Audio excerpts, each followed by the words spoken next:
What's going on, guys? Welcome back. And I know I said earlier that I would not be doing any more series reviews and recaps, but I had some free time after work today to do this video, and I really felt like doing it because I need to really vent about this Tigers bullpen, which is supposed to be, and I use that word loosely, supposed to be, locking down games for us because you give Nathan all this money and whatnot. So, don't be surprised from time to time I still do a series recap and preview if I have time and whatnot after work. I still will do these occasionally, but I still am going to keep doing This Week in Tigers Baseball where I recap the entire week.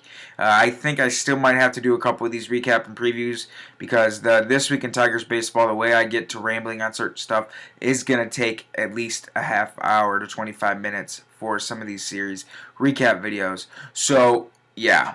It means I'm not going to be able to do it on iMovie, which means I got to do it on Google Hangout, which is just a whole other process. So, Game 1, the Tigers win that game 10-4. I kind of touched on that in This Week in Tigers Baseball. Anibal Sanchez comes out a little bit shaky in the first, whatnot. Only goes 4 innings, really settled down after the first inning. The rain delay ends up happening. They end up yanking him out. It was his first start since St. Patrick's Day. You had to put kid gloves on him because he'd only had 3 spring training starts. You didn't want to go out there and burn him out right away. So you can't complain about him only going through 4 innings and whatnot. Drew Smiley came out, did a hell of a job. Ian Kroll came out, did a good job. And then Jabba Chamberlain comes out and gets absolutely smashed. Gives up 4 hits, 2 earned runs in the lone inning he pitches in the 9th. Luckily, they were up by as much as they were. Super flat, 94-mile-an-hour fastball. Slider was looking awful. Somehow he struck out a hitter with it. I have no idea. Offense really exploded. This was just the beginning of Torrey Hunter's going on a tear. Let's just say that because Torrey Hunter. He got really, really hot after the first 2 games. Ian Kinsler had a good day this game, and Miguel Cabrera recorded his 2,000th hit this game with a home run. It was his first big game of the year. And then we move on to Game 2. And this is the game where the bullpen... Rick Porcello comes out. Shaky first inning, whatnot. That's been the Tigers' worst inning so far this year. It's been the first inning and the 9th inning. Been their 2 worst innings. Every inning in between that is fine. Their ERAs are stupid good for all those innings in between. Just the 1st and 9th. Porcello comes out in the 1st, gives up a quick run, and all of a sudden he comes out, pitches 6 2/3 innings of outstanding baseball. I mean, he was absolutely outstanding. The sinker looked great. The curveball looked even better this year than it did last year. Fastball command was good. Fastball velocity was good. He looked great. Evan Reed comes out, did a great job. And the Tigers' offense, yet again, exploded for 7 runs. Torrey Hunter had another home run. Let's see who else so I don't forget. Torrey Hunter had 5 RBIs this day. He was no joke. I mean, he's hot. He's extremely hot. He got really hot the day before. He had a really big day the day before. Had his biggest game of the year, 5 RBIs, a home run, 2 hits. So it was pretty much the Torrey Hunter show. And Porcello did a great job. Reed did a great job. And then here it comes. Here comes the 9th inning. Phil Coke comes on the mound. And what does he do? Gives up a base hit to Chris Davis to start the inning. And then Chris Davis ends up scoring from an Adam Jones triple.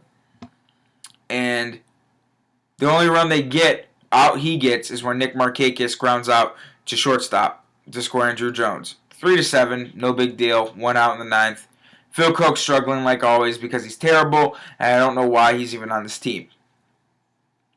So Ausmus does what Leland would have never done in this situation because Leland would have left him out there to get all 3 outs. That's what he was. He was too loyal to some of his relievers. That was my biggest gripe about Leland. He had no idea how to manage a bullpen at all. He was too loyal to guys sometimes. He left guys out there too long sometimes. He would have left Phil Coke out there to try to get the last 2 outs.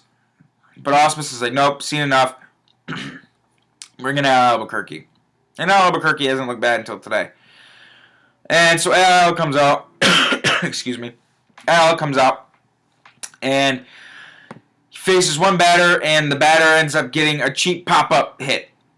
And so, Ausmus comes back out. It's 3-7 still at this point. He's like, nope, I want my closer out there. If I'm going to lose the game, I want my best pitcher out on the mound to lose it. So Nathan comes out, and Nathan already had blown a save this year. And that was his last time he had appeared in a game. So Nathan comes out, and I have no idea what happened to Nathan since opening day. Opening day, he was great. He got out of the inning in 10 pitches. Since then, he's blown a save, and he comes out. He's absolutely fighting his fastball command. He could not throw his fastball for strikes, leaning really heavy on that slider. And so he ends up giving up a run to make it 5-7. He actually gave up a ground rule double to Clevenger. It's 5-7 with the tying run at first and a guy at third. So now it's 5-7. 2 runs in.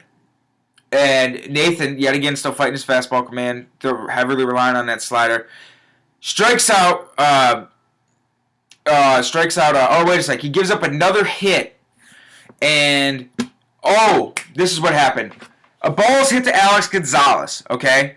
And Gonzalez, instead of just throwing the ball to first to get the second out of the inning, what's he do? He takes the ball, tries to get the runner at second, but the runner gets back to second, and he doesn't account for David Lowe's speed, and David Lowe reaches safely while Lombardozzi scores. It's 6-7, runners first and second, 1 out.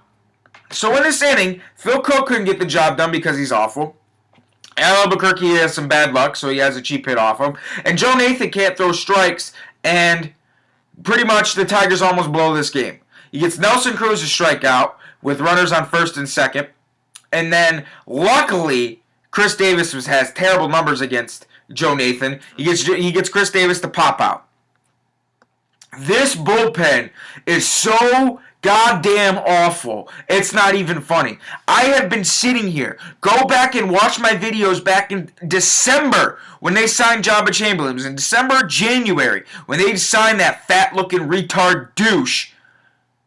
Go back and look at every single video I have made about the Tigers and their biggest issue. It is bullpen. I still get into arguments every single day with retards trying to say that the bullpen is not as bad as it seems. Are you kidding me? They have allowed 11 runs already this year. We're but 5 games in. 5 games, and they allowed 11 runs already. Does that kind of sound familiar? Let's see. Where did I hear that same statistic? Oh, yeah, in the ALCS against the Red Sox when it was Grand Slam Palooza. And that was with a bullpen that was bad last year, but seems like the freaking greatest bullpen of all time compared to this one we got. This bullpen is so bad, and all these people sitting here trying to go, well, you don't know what you're talking about. They're 4-0. They're 4-1. After today, they're doing just fine. Yeah. Well, guess what? Yeah, you keep tightroping out of these close losses. You know, the Tigers bailed out Nathan's ass after he blew that save, that walk-off, Kinsler's walk-off. He got lucky he didn't blow the game against the Orioles after being up 7-1 going into the 9th. They lucked out. They're tightroping these victories. You can't, these people seem to think that they can do this and win the World Series, and they can go to the playoffs doing this. I'm sorry, you can't, because you may be getting these breaks now. You may have been able to bail Nathan out then. You may have been able to tightrope out of this now, but it's going to eventually turn around, because baseball's funny like that. It eventually evens out. It's eventually going to turn into these games that you're winning now, you're going to lose later, and probably they're going to count more. So, already allowing 11 runs and having a bullpen ERA of, I guarantee you, like 12 or 13, because Phil Coke's ERA is like 84, and Jabba Chamberlain's ERA is like 54 already. Obviously, limited sample size to put it up that high. And Joe Nathan's looked awful. Al Albuquerque looked awful today, giving up a run. Phil Coke is terrible. Evan Reed and Ian Kroll about the only 2 arms that got anyone out so far in these first 5 games. And it's just going to continually get worse. This bullpen is so awful, it's not even funny. And then we have a shortstop in Gonzalez. Everyone's kissing his ass on opening day, and I know he's had quite a few hits already to start the new year. But He is so terrible defensively. I don't want a guy that sits there and makes the flashy play like he did on opening day because he saved the run by making a nice diving play. I don't care about that. I want a shortstop that is going to get every single ball hit to him. I don't want a shortstop that, one, hasn't played there, has played 47 games there in 3 years. Two, he can't get balls hit right at him. I saw 3 balls already eat him up, go straight through the 5 hole like I was playing shortstop out there. You know, that's why Peralta, he might not have had the most range, but the guy got everything hit to him, and he threw everyone out. He hardly made any errors. You know, I don't care if you missed the ball here and there. And this is why I miss Jose Iglesias, because I watch these balls that Stonefeet Gonzalez misses that Iglesias would have gotten his sleep with the freaking legs that he has right now. And it's blowing my mind, these huge holes. Yep, they don't get Steven Drew. They could have solved this issue with Steven Drew, but instead they went Andrew Romine, who's got a cheap-ass bunt single so far this year. I mean, he's played better defense than Gonzalez, but that's not hard considering it's Alex Gonzalez playing defense, a 37-year-old shortstop. And then his inconsistency, how bad this bullpen is. I mean, I know I'm bitching a lot for being 4-1, and I'm damn happy about the start. But you can't sit here with homer blinders on and go, oh, la-di-da, the season's going to be great. 4-1, this team is scoring runs, the starting pitchers. No, you need to look at the problem realistically and look at everything that's going on. So far, left field has been more than fine with Dirk's gone. Whatever. But your shortstop, you got a glaring hole at, and there's no way Romine and Gonzalez can be able to fill this adequately. I'm sorry. They can't. You know, Gonzalez is eventually going to cool off, and Andrew Romine can't hit anything. You know, he couldn't hit the ball if you put it on a tee, and it was like a little wiffle ball on there, and he had a plastic bat. He sucks with the bat. You know, and he's a slight upgrade over Gonzalez defensively. Like I said, that's not saying much.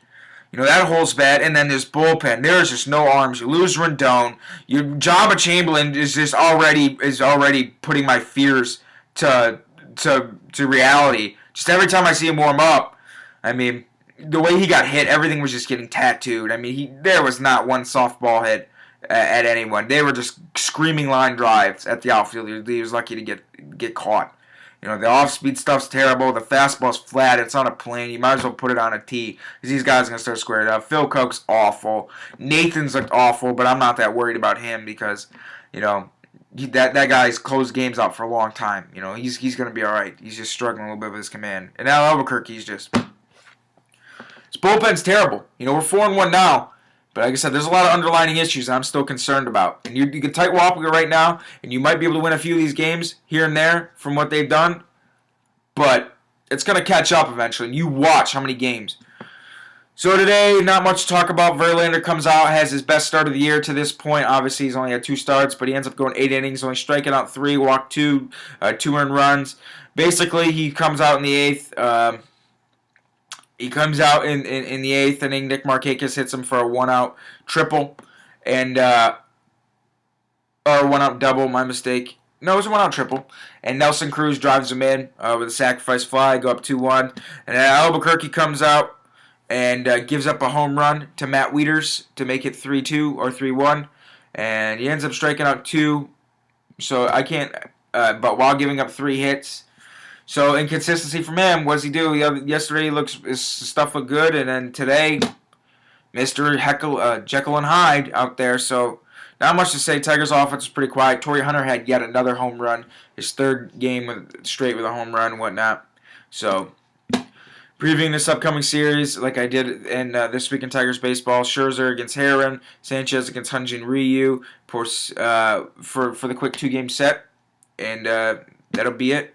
Friday, they start against San Diego, and that'll be my second episode of This Week in Tigers Baseball. So, like I said, guys, I'm not trying to be Mr. Doomsday. I'm not trying to say this or that, be scared, but when your bullpen has looked as bad as it has, I know they squeak by through some games right now and they're 4-1, but the ball don't always fall your way every single time, and right now we're getting some breaks.